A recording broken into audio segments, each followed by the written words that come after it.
Hello students, welcome to my channel. Solve करते हैं concept of physics के fluid mechanics chapter से subjective exercise का question number 24।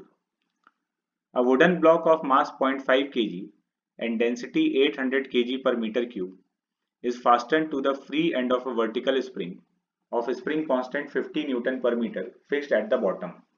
If the entire system is completely immersed in water, find first the elongation or compression of the spring in equilibrium. Second, the time period of vertical oscillations of the block when it is slightly depressed and released. तो situation ये है कि एक vertical spring है, bottom से fixed है और इसके फ्री एंड पर एक ब्लॉक अटैच्ड है और ये पूरा सिस्टम वाटर में सबमर्ज्ड है। तो हम लोग को बताना है कि ये स्प्रिंग इक्विलिब्रियम के पोजीशन में कितना इलोंगेटेड या कंप्रेस्ड है।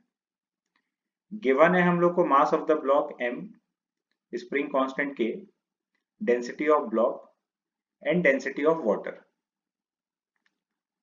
तो पहले ये डिसाइड करते हैं कि स्प्रिंग इलोंगेटेड है या कंप्रेस्ड है। स्प्रिंग फोर्स के अलावा इस ब्लॉक पर दो फोर्सेस एक्ट कर रहा है, एक इस ब्लॉक का वेट mg और दूसरा पानी की वजह से बॉइंट फोर्स।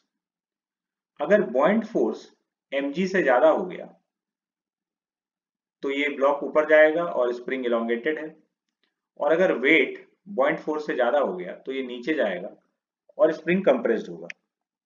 अब जो गिवन डेटा है हम लोग के पास, density of block is less than density of water.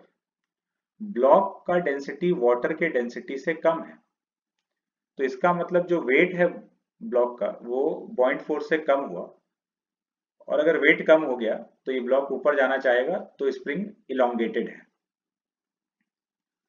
ठीक है, तो स्प्रिंग इलोंगेटेड है ये पता चल गया। तो अब स्प्रिंग अगर इलोंगेटेड है तो स्प्रिंग की वजह से फोर्स डाउनवर्ड लग रहा होगा। तो इक्विलिब्रियम में एक बॉइंट फोर्स ऊपर, इसका वेट नीचे और spring force kx naught. Block is in equilibrium तो नेट फोर्स बैलेंस कर देते हैं, b minus mg minus kx naught equal to 0। Buoyant force displaced liquid का वेट मतलब डिस्प्लेस्ड वाटर का वेट, तो density of water into displaced volume v is volume of block into g। ये buoyant force minus mg minus kx naught, और ये जो v है displaced liquid जो कि वॉल्यूम ऑफ द ब्लॉक के बराबर है, इतना ही लिक्विड डिस्प्लेस हुआ है। तो ब्लॉक का वॉल्यूम हम लोग लिख सकते हैं mass of the block upon density of the block. इसको उठाकर यहां रख देंगे, ये इक्वेशन आ गया। तो यहां से हम लोग को x नॉट का वैल्यू मिल गया। ये है स्प्रिंग का एक्सटेंशन। अब हम लोग को बोला गया है कि वर्टिकल ऑसिलेशंस का टाइम पीरियड बताना है। इक्विलिब्रियम पोजीशन से इसको थोड़ा सा नीचे डिप्रेस करके रिलीज कर देंगे, तो टाइम पीरियड बताना है। थोड़ा सा नीचे किए तो एक्सेलरेशन आ गया इसके पास a। नीचे करने से वेट पर कोई फर्क नहीं पड़ा, बॉइंट फोर्स पर भी कोई फर्क नहीं पड़ा, सिर्फ स्प्रिंग का फोर्स इंक्रीज कर जाएगा। जब भी हम लोग को एसएचएम का टाइम पीरियड कैलकुलेट करना होता है तो इक्विलिब्रियम पोजीशन से डिस्प्लेस करने के बाद जो भी एक्स्ट्रा फोर्स आता है, मतलब जो रीस्टोरिंग फोर्स है, वही एसएचएम के लिए रिस्पॉन्सिबल है, तो सिर्फ हम लोग को उसको कंसिडर करना है। तो एक्स्ट्रा फोर्स और restoring force generated after the block is displaced by x is F equal to kx।